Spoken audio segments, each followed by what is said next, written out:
अरे भाग्यवान, मेरे जूते कहाँ रखे हैं? मुझे बाहर जाने में देर हो रही है। तभी मालती कमरे में आती है। ये रहे आपकी जूते। मैं इन्हें साफ करने के लिए ले गई थी। अरे वाह, तुम कितनी समझदार हो। मेरे बिना कुछ कहे ही सारे काम कर देती हो। तभी मालती झिझकते हुए रमेश से कहती है, सुनिए जी, आपसे एक बात कहूँ, बुरा तो नहीं मानेंगे ना? अरे नहीं नहीं, बेफिक्र होकर कहो। शादी से पहले मैं अपने मायके में नौकरी करती थी। मैं चाहती हूँ कि अब मैं फिर से नौकरी करना शुरू कर दूं। वैसे भी सारा दिन घर में बोर हो जाती हूँ।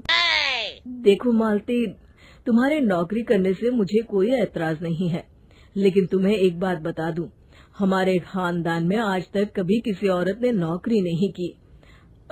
फिर भी एक बार तुम माँ से पूछ कर देखो, अगर वो तुम्हें नौकरी करने की इजाजत दे देती है तो अच्छी बात है। रमेश वहाँ से चला जाता है। फिर उसी शाम मालती अपनी सास के पैर दबा रही होती है।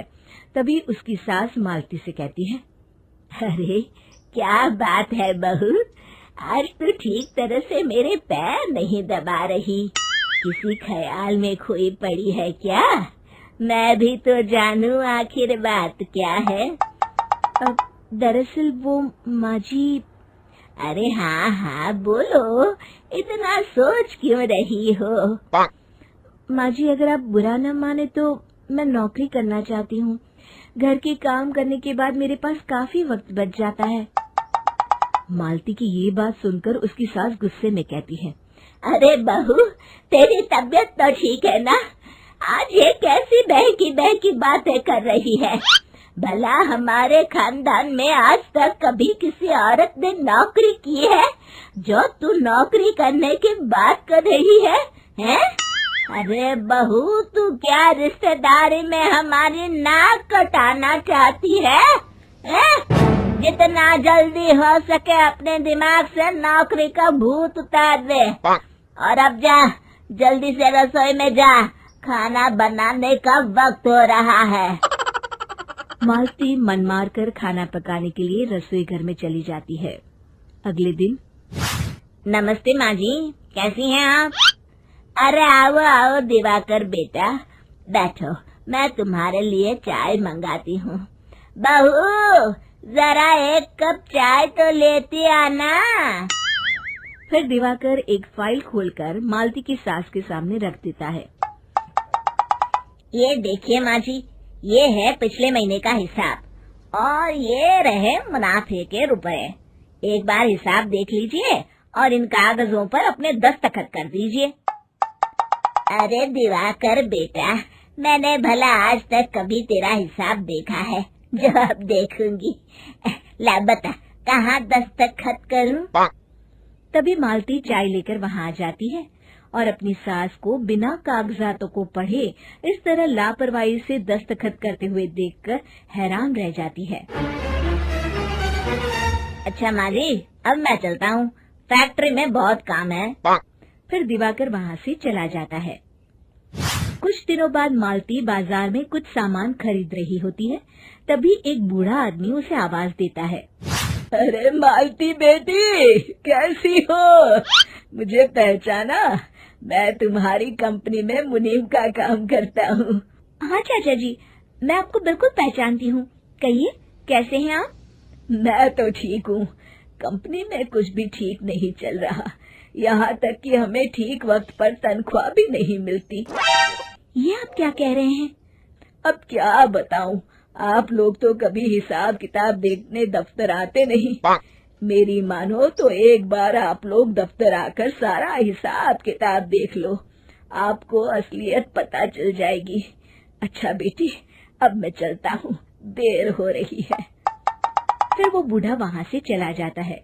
वहीं दूसरी तरफ मालती घर पहुंचकर अपनी सास को सारी बात बताती है।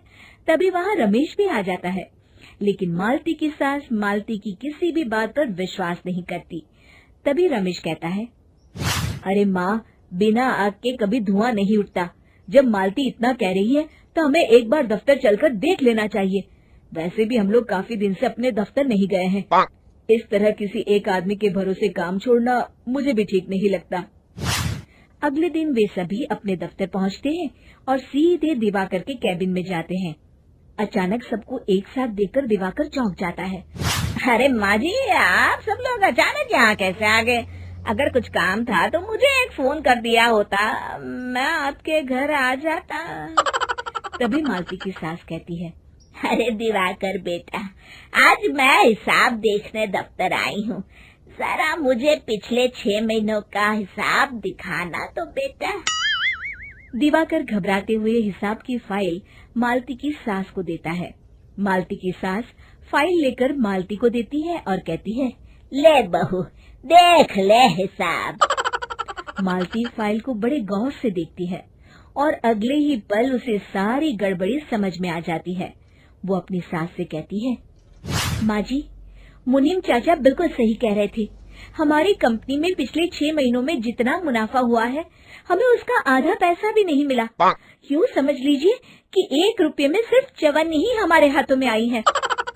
मालती की बातें सुनकर मालती की सास गुस्से से दिवाकर को पूछती है, क्यों दिवाकर, मेरी बहू जो कह रही है वो सच है?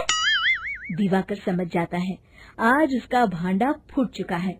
वो गिड़गिड़ाते हुए कहता है, मुझे माफ कर दीजिए माँ जी, मैं पैसों के लालच में अंधा हो गया था। अरे वाह दिवाकर, तू तो 1 नंबर का चोर निकला। इतने दिनों से मैं तुझ पर आंख बंद करके भरोसा करती रही और तू मुझे ही चुना लगाता रहा। अभी के अभी निकल यहाँ से और दोबारा अपनी शक्ल मत दिखाना। दिवाकर वहाँ से भाग जाता है।